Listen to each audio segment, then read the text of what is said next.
Salam alaikum Azoul, bonsoir. Tous les Algérois vous le diront. Alger a été cadenassé aujourd'hui. Les principales artères bouclées, des heures durant.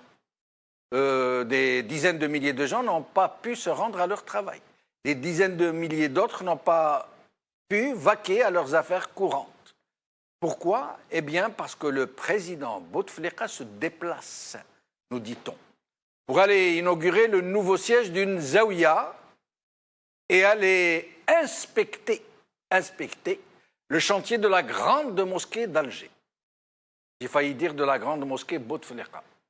Ce projet mégalomaniaque, la pyramide du pharaon.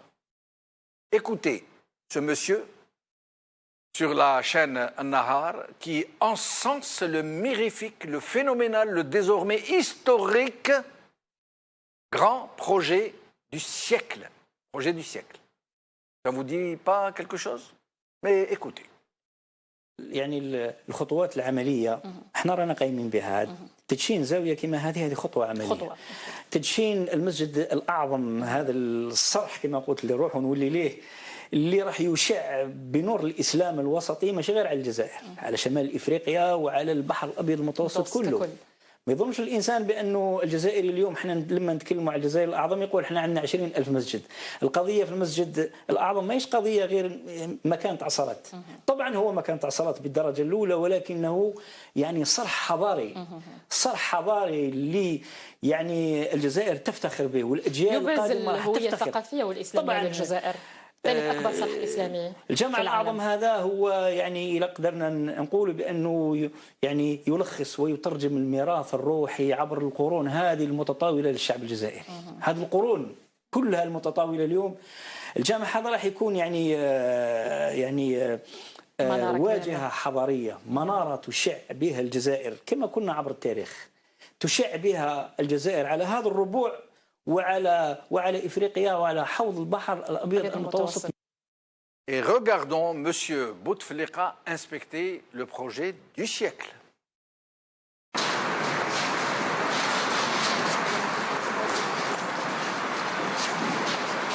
C'est le sud de la ville d'Alger. Je vais voir là-bas au fond le stade de Tel Aviv.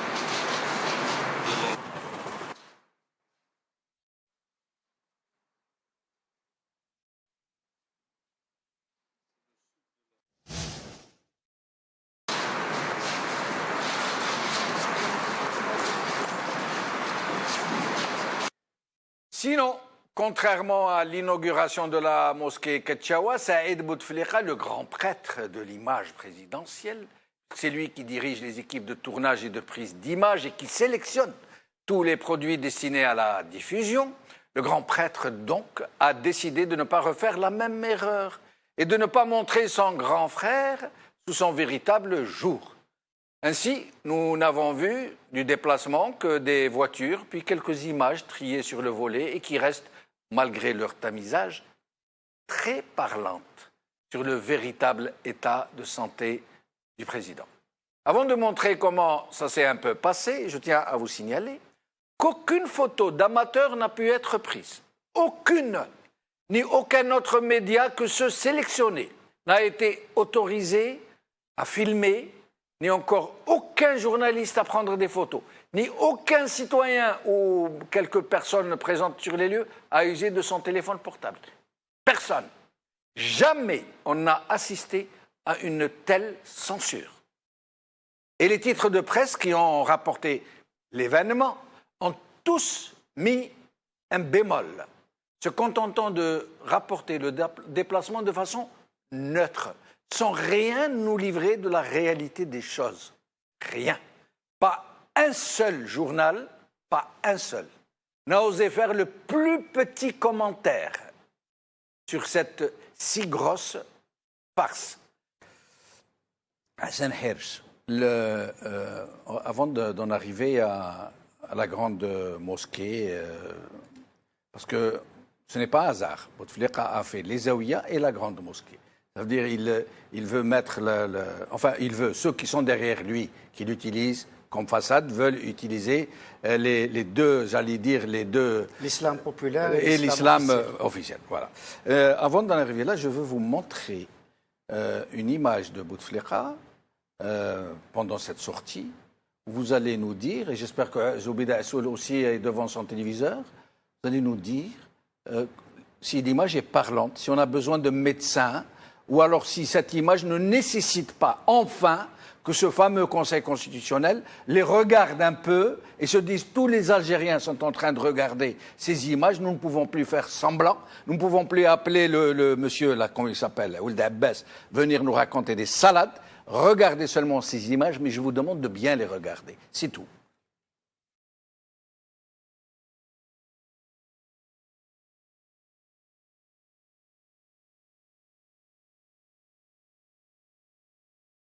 Voilà, vous voyez là le président bouche ouverte, apathique, perdu dans je ne sais quel imaginaire, incapable de fermer la bouche. Et voilà, fatigué. Il ne sait pas, peut-être qu'il ne sait même pas où il est, qui il est, ce qu'il fait.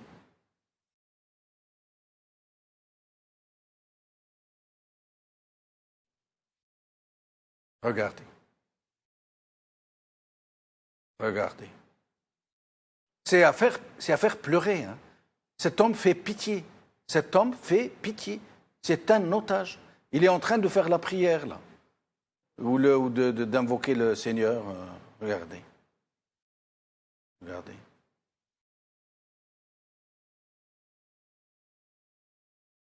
Hassan Hirsch, qu'est-ce qui se passe? Pourquoi de telles images ne suscitent-elles pas de l'indignation?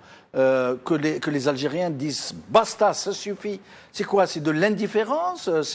Les gens sont débranchés? Ils ne se sentent plus concernés? Qu'est-ce qui se passe? Très honnêtement, moi j'assiste à une scène d'humiliation. Oui. Là, on humilie l'être humain. Abdelaziz Bouteflika, en tant qu'homme, oui, et en tant que chef d'État, il est humilié. Maintenant, est-ce que justement c'est le but? Parce que lui, il n'a pas été tendre avec les différentes équipes. C'est son frère qui le tient en otage, entre oui, autres. Mais enfin, son frère, il peut être aussi manipulé par les gens autour. On ne sait pas exactement ce qui se passe. Mais ici, très honnêtement, puisque vous me demandez ce que je pense des images que l'on vient de voir du président, ce que je pense, c'est que c'est un homme qui n'est pas présent là où on veut le mettre et qui est extrêmement malade, qui a un regard hagard et qui, effectivement, comme vous le disiez, bouche ouverte et qui ne sait pas trop ce qu'on est en train de faire de lui. Et donc, je considère franchement qu'on est en train d'humilier un président, un homme, une Algérie, un peuple, et on est en train de dégrader la place de l'Algérie, qui est déjà mise à mal depuis un certain nombre d'années maintenant, face aux Américains, face à l'Arabie saoudite particulièrement. On voit par exemple ce qui s'est passé en Palestine. Moi, je profite justement de cet instant pour m'incliner devant les victimes de Palestine. On voit aussi le traitement qui est fait à un homme comme Abdenour Ali Yahya, qui devrait normalement avoir le prix Nobel de la paix et qui lui aussi est maltraité. Donc c'est un pouvoir aujourd'hui qui est totalement, comment dirais-je, sans pitié, machiavélique. Et on dirait même suicidaire à la limite. Parce que ça ne peut pas marcher. Je ne dirais pas suicidaire parce que derrière, ça va finir par se retourner contre lui. Ils ont de l'argent, ils ont, oui, mais ils ont la police. Ils n'ont plus l'argent et l'armée et la police, ça s'entretient. Sinon, ça risque de vous bouffer. Voilà, donc malgré tous les échecs dont a parlé Zoubida Assoul il y a un instant, et dont elle parle très souvent, et à raison évidemment, malgré les échecs en matière d'agriculture, en matière d'industrie, en matière d'éducation, en matière d'enseignement supérieur, en matière de relations internationales, etc. C'est un échec global. Un naufrage, quasiment. Un naufrage, absolument, c'est le mot. Et on assiste à un président, on fait la publicité à Mercedes. Donc on voit la grosse bagnole allemande. Là, bon, on voit bien qu'on n'utilise pas la symbole fabriqué en Algérie, malgré le symbole, c'est pour le petit peuple. Voilà, donc, mais tout ça a un sens, évidemment. Hein. Je veux dire que il y a une Algérie avec un premier collège. On voit l'aéropage autour de ce président. On voit comment la capitale a été bloquée pour une simple sortie. Hein. Dans une simple zaouia. Imaginons dans une capitale occidentale, à Paris, à Londres, bloqué pour aller inaugurer une paroisse ou une abbaye. C'est impossible. Le lendemain, tout le gouvernement s'écroulerait. Et donc aujourd'hui, on est dans une mise en scène. En fait, la politique algérienne est devenue une espèce de chorégraphie. On utilise un président inamovible, on utilise son portrait du reste.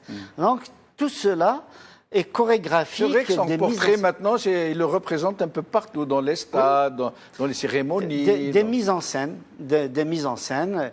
Et il vient inaugurer une mosquée, une grande mosquée qui a coûté énormément d'argent. Il n'a pas inauguré, il a fait une visite d'inspection. Elle n'est pas finie. Tout à fait. Il a inauguré la Zaouia. Absolument, merci de me reprendre. Une grande mosquée, donc un lieu supposé être une maison de Dieu, mais qui a été fabriqué par des non-croyants. Des athées, des bouddhistes, des Allemands, des Canadiens, des Chinois. Je me demande d'ailleurs si cette mosquée doit être halal dans la mesure où elle n'a pas été construite par des musulmans. Hein. Avant d'en arriver à ce qu'il convient de faire, où est-ce qu'on va comme ça, et ce qui va se passer au sujet de cet état de santé de Bouteflika qui ne parviennent même plus à cacher, malgré toutes les précautions qu'ils prennent. Ils ont interdit à quiconque de prendre des photos, encore moins de filmer, de sortir son téléphone personnel.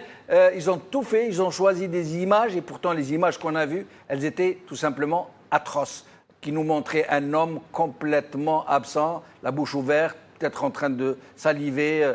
Qu'est-ce que vous en pensez, Zobeida? Jusqu'à quand allons-nous comme ça pour un monsieur, d'ailleurs, dont il parle de le représenter à un 5e mandat?